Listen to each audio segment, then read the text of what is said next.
धन्यवाद। नमस्कार। अब नेपालमा जेनजी युवाहरूको विद्रोहपछि 2084 मा हुने निर्वाचन 82 मा हुन गएको छ र यो निर्वाचनमा जनता समाजवादी पार्टी नेपालले जेनजीले उठाएका मुद्दाहरू, मागहरू जनता समाजवादी पार्टीले सुरुदेखि नै उठाउँदै आएका माग र मुद्दाहरू हुन् र यस माग र मुद्दाको हिसाबले यसमा खासै अन्तर छैन र ती उठेका माग र मुद्दाहरूलाई सम्बोधन गराउने र मुलुकलाई निकास दिनका लागि जनता समाजवादी पार्टी सङ्घर्षरत रहेको छ। देशको मूल राष्ट्रिय समस्या हुनुको कारणहरूमध्ये सबभन्दा ठुलो कारण जुन अहिलेको यो संविधान छ, यो संविधान अधुरो, अपुरो र विभेदपूर्ण छ, जसलाई घोषणा भएकै दिन मधेसी जनताहरूले आगो लगाएर जलाएर कालो दिवस मनाएका थिए सरकारले गोली ठोकिरहेका बेलामा। देशको ठुलो हिस्साले यो संविधानलाई स्वीकार गरेका छैन। त्यसकारणले संविधानलाई संशोधन र पुनर्लेखन गर्नु आवश्यक छ। संशोधन र पुनर्लेखन गरी शासकीय स्वरूप, निर्वाचन प्रणाली, संघीयता, राज्य पुनर्संरचना, न्याय प्रणाली र जनसङ्ख्याका आधारमा प्रतिनिधित्व हुने व्यवस्था, पहिचान र सामर्थ्यका आधारमा राज्यको पुनर्संरचना, विविधतालाई सम्बोधन गर्ने गरी संविधान संशोधन र पुनर्लेखन गर्नुपर्दछ। प्रदेशहरूलाई अधिकार सम्पन्न बनाउनुपर्छ। केन्द्रमा साझा शासन र प्रदेशहरूमा स्वायत्ता र स्वशासन सहितको अधिकार सम्पन्न प्रदेशहरू हुनुपर्दछ। अनि मात्रै संघीयताले कार्य गर्न सक्छ, जहाँ प्रदेशको आफ्नो शासन, आफ्नो प्रशासन, आफ्नो सुरक्षा निकाय, आफ्नो न्यायालय र आफ्नो अर्थतन्त्र र स्रोत साधनमाथिको अधिकार कायम गर्ने गरी या हुने गरी प्रदेशहरूको क्षेत्राधिकार तोकिनु पर्दछ। अनि मात्रै सङ्घीय प्रणाली नेपालमा कार्य गर्न सक्दछ। अहिलेको जस्तो नाम मात्रको सङ्घीयताले जनताले खोजेको जस्तो, चाहेको जस्तो परिवर्तन, विकास र समृद्धिमा योगदान पुर्याउन सक्दैन। अर्को तर्फ महिलाहरू, दलित समुदाय प्रत्यक्ष निर्वाचनमा एक त उम्मेदवारै धेरै कम हुने, त्यसमा जित्ने सम्भावना अत्यन्त न्यून हुने भएकोले देशको ठुलो जनसङ्ख्या प्रत्यक्ष निर्वाचन हुने प्रतिनिधित्वबाट वञ्चित हुनु परेको छ। यो व्यवस्थालाई अन्त्य गर्नुपर्छ र महिला र दलितहरूका लागि छुट्टै आरक्षित निर्वाचन क्षेत्र गठन गर्ने, निर्माण गर्ने र ती आरक्षित निर्वाचन क्षेत्रमा दलितको क्षेत्रमा दलितहरू मात्र उम्मेदवार हुन पाउने, महिलाको क्षेत्रमा मात्र महिला उम्मेदवार हुन पाउने र सबैले मत हाल्ने गरी सिटै सुरक्षित गर्यौँ भने उहाँहरूको प्रति न्यायोचित प्रतिनिधित्व हुन्छ। अर्को कुरा, अहिलेको चुनावमा देखिएको सबभन्दा ठुलो विकृति भनेको भ्रष्टाचार गर्ने, लुट खसोट गर्ने र गलत धन्दाबाट आर्जन गरेको पैसालाई या गलत स्रोतबाट आएको पैसालाई चुनावमा खन्याउने र जनतालाई, कार्यकर्ताहरूलाई भ्रष्ट गर्ने खालको जुन यो प्रत्यक्ष निर्वाचन प्रणाली हो, यसलाई अन्त्य गरेर दलगत आधारमा हुने, समावेशी हुने गरी पूर्ण समानुपातिक निर्वाचन प्रणालीले अपनाउनु पर्दछ, जहाँ पैसाको कुनै महत्त्व रहन्न चुनावमा। न पार्टीले खर्च गर्नुपर्ने, न उम्मेदवारले खर्च गर्नुपर्ने खालको निर्वाचन प्रणाली, पूर्ण समानुपातिक निर्वाचन प्रणाली नै अपनाउनु बेस हुन्छ र त्यसको लागि संविधान सन्तुष्ट। अर्को कुरा, न्यायको क्षेत्रमा हेर्दाखेरि जनताले महँगो न्याय प्रणाली भएका हुनाले गरिब जनताले न्याय पाउन सकिरहेको छैन। त्यसको लागि निःशुल्क कानुनी सहायता, छिटो छरितो न्यायका सम्पादन र तलैलाई न्यायको अङ्गहरूलाई तलैतिर चाहिँ के छ भने सबल बनाएर लानुपर्ने हुन्छ र संरचना नै न्यायपालिकाको बदल्नु पर्दछ। यसलाई एकात्मक न्याय प्रणाली होइन, सङ्घीयतामा मुलुक गइसकेपछि सङ्घीय न्याय प्रणालीतर्फ मुलुकलाई जानु पर्दछ। अब यो सँगसँगै चाहिँ के हो त भन्दाखेरि राष्ट्रिय सभालाई को संरचनै बदल्नुपर्छ। जनसङ्ख्यामा का आधारमा प्रतिनिधि सभा र राष्ट्रिय सभा दुवै ठाउँमा प्रतिनिधित्व हुने व्यवस्था हुनुपर्छ। समान जनसङ्ख्याका आधारमा राष्ट्रिय सभामा प्रदेशका जनसङ्ख्याका आधारमा प्रतिनिधित्व हुने व्यवस्था गरी त्यसलाई हाउस अफ नेसनालिटिज, विभिन्न राष्ट्रियताहरूको सभाको रूपमा यसलाई रूपान्तरण गर्नुपर्दछ। अर्को चाहिँ के भन्दाखेरि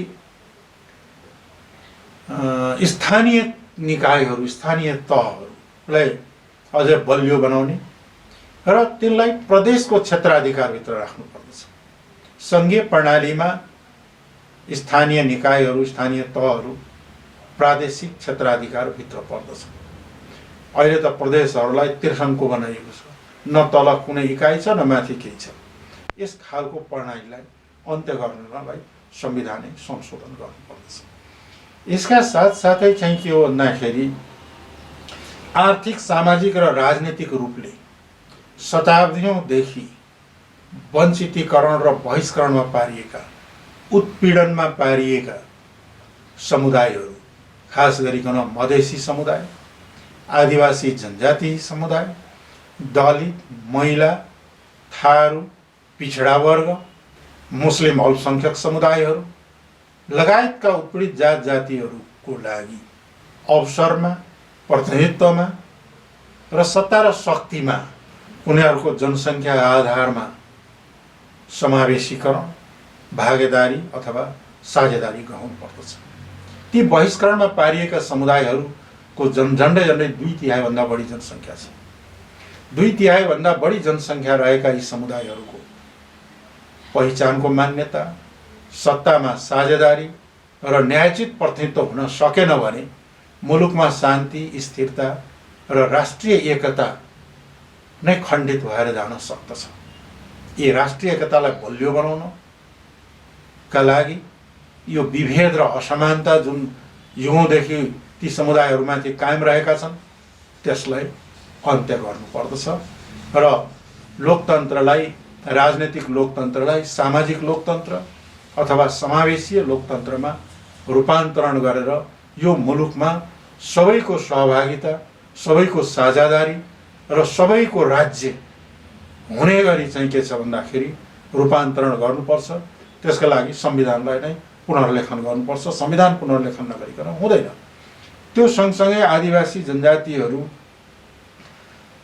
जुन अन्तर्राष्ट्रिय स्तरमै राष्ट्र सङ्घीय अधिकार या निकायहरू, UNDRIP अथवा ILO लगायतका संस्थाहरूले, अन्तर्राष्ट्रिय संस्थाहरूले जुन आदिवासी सम्बन्धित अधिकारको घोषणा गरेका छन् र नेपालले हस्ताक्षर गरिसकेको छ, ती अधिकारहरू यहाँका आदिवासी जनजातिलाई पनि उपभोग गर्नलाई चाहिँ के छ भन्दाखेरि अवसर दिनुपर्दछ।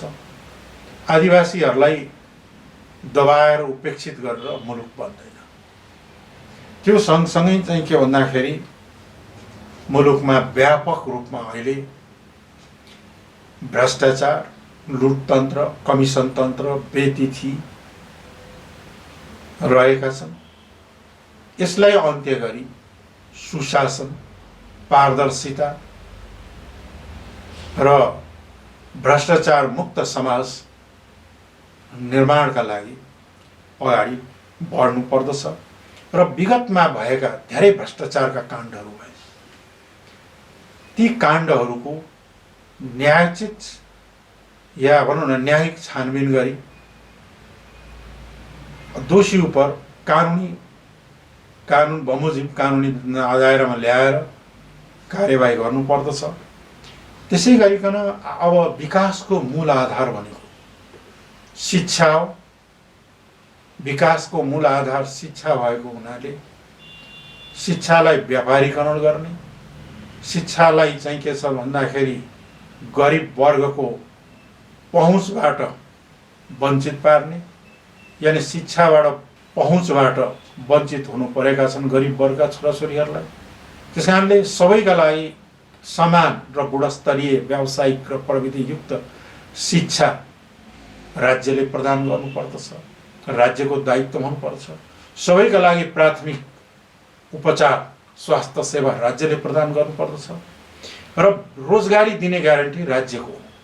राज्यले बेरोजगार युवाहरूलाई रोजगारी दिने, रोजगारी सृजना गर्ने र रोजगारी दिन नसकेको अवस्थामा बेरोजगारी भत्ताको व्यवस्था धेरै मुलुकहरूले गरेका छन्, नेपालले पनि गर्नुपर्छ ताकि ती युवा वर्गमा विकृति र विसङ्गति नहोस्। यसको साथसाथै चाहिँ के हो भन्दाखेरि विगतका 30-35 वर्षमा बन्द भएका जीर्ण भइसकेका उद्योगहरूलाई पुनः सञ्चालन गर्ने, देशलाई उद्योगमा लगानी गर्ने, औद्योगिक लगानी वातावरण सृजना गर्ने र बाहिर र आन्तरिक पुँजी र प्रविधिको लगानी गरेर प्रशासनिक झन्झटहरूलाई समाप्त पारेर लगानीकर्तालाई प्रोत्साहन गरेर मुलुकलाई औद्योगिकरण र आधुनिकीकरण गर्ने, कृषिलाई आधुनिकीकरण र व्यावसायीकरण गर्ने, उद्योग धन्दा कल कारखाना खोल्ने र गरिब र बेरोजगारी समस्यालाई हल गर्नका लागि रोजगारीका सिर्जना गर्ने, कृषिमा आधारित बजारको व्यवस्थापन, किसानलाई मल खादको उपलब्धता, त्यसै गरिकन चाहिँ सहुलियतमा कृषि ऋण, सिँचाइ जस्ता प्रोत्साहन गरेर जस्ता व्यवस्था गरेर प्रोत्साहन दिएर कृषिलाई आधुनिकीकरण गर्ने ताकि गरिबी र बेरोजगारी मुलुकबाट अन्त्य होस्। त्यसै गरिकन जल स्रोतको उपयोग गर्ने, पर्यटनलाई उपयोग गर्ने र नेपाललाई स्वास्थ्य र शिक्षाको हबको रूपमा विकास गरेर मुलुकलाई संसारको समृद्ध मुलुक, सम्पन्न मुलुक, गरिबी र बेरोजगारी रहित मुलुक, समुन्नत मुलुक, समृद्ध मुलुक बनाउन सकिन्छ र त्यो दिशातर्फ चाहिँ के छ भन्दाखेरि अगाडि बढाउने। त्यसका लागि शिक्षा, स्वास्थ्य र रोजगारीको प्रत्याभूति राज्यले नै सबैलाई गराउनु पर्दछ। त्यसका लागि चाहिँ के छ भने जसपाले निर्वाचनमा भाग लिएका हुन्। त्यसै गरिकन चाहिँ के हो भन्दाखेरि विगतमा भएका मधेस आन्दोलन, आदिवासी जनजाति आन्दोलनका बेला राज्यले धेरै मधेसका नेताहरूलाई झुठा मुद्दा लगाएर जेलमा हालेका छन्, मुद्दा दाएका छन्। यस्ता कुरा राजनीतिक प्रतिशोधका आधारमा गरिएका यी कारबाहीहरूलाई फिर्ता लिने र बन्दीहरूलाई रिहाई गर्ने काम गर्नुपर्दछ। त्यसै गरिकन चाहिँ के छ भने गरिब, असहाय, भूमिहीन, सुकुम्बासी र मजदुरहरूको समस्या समाधान गर्नुपर्दछ र आज सबभन्दा ठुलो सङ्ख्यामा रहेका युवा युवतीहरू देशमा राम्रो शिक्षा र रोजगारी नपाएर विदेशिनु बाध्य भएका छन्। त्यस कारणले शिक्षामा सुधार गर्ने, शिक्षालाई गुणात्मक, स्तरीय, प्रविधि र युक्त व्यावसायिक शिक्षाको रूपमा शैक्षिक क्षेत्रलाई रूपान्तरण गर्ने र ती युवाहरूलाई चाहिँ के छ भन्दाखेरि देशमै स्वरोजगारको अवस्था सिर्जना गर्ने।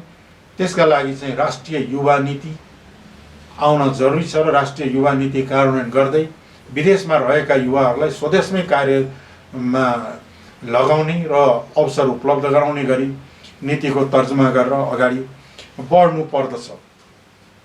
त्यसै गरिकन अब चाहिँ के भन्दाखेरि तराई भूभागलाई जुन विगतका सरकारहरूले जुन ल्याएका भूमि सम्बन्धित गलत नीतिका कारण वन विनाश भएका छन् र चुरे विनाश भएका छन्। चुरे विनाशले गर्दाखेरि तराई मधेस चाहिँ के छ भने मरुभूमिकरण हुँदै गएको छ।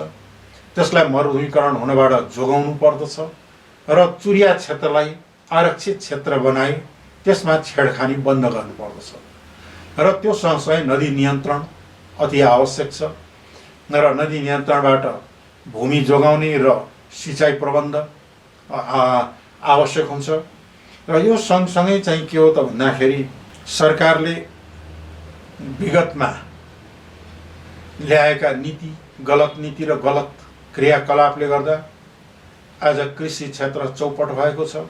यसलाई सम्हाल्नु पर्दछ, नीतिमा परिवर्तन ल्याउनु पर्दछ र नयाँ भूवैज्ञानिक नीति अपनाउनु पर्दछ। परम्परागत रूपले आएको कृषि प्रणाली र कृषि नीति, भूमि नीतिले अब देशको समृद्धि हुनेवाला छैन। अब नेपाल के छन् भन्दाखेरि 100 भन्दा बढी जात जाति, 125 जतिको भाषाभाषी रहेको मुलुकमा एउटै भाषाको प्रभुत्व, एउटै भाषाको वर्चस्व र एउटै भाषा सरकारी कामकाजी भाषा हुने प्रथालाई अन्त्य गर्ने र एउटै जातको वर्चस्व प्रभुत्व हुने र अरू चाहिँ उत्पीडनमा पारिने खालका जुन नीतिहरू छन् त्यसलाई अन्त्य गरेर बहुजातीय, बहुभाषिक, बहुसांस्कृतिक र बहुलवाद युक्त यानि बहुलता युक्त नीति अगाल्नु पर्दछ र सबैलाई समान रूपले विकास गर्ने अवसरहरू, सेवाहरू प्रदान गर्ने किसिमको चाहिँ के छ भने राजनीतिक प्रणालीलाई विकास नगरिकन यो मुलुकमा शान्ति स्थिरता हुनै सक्दैन।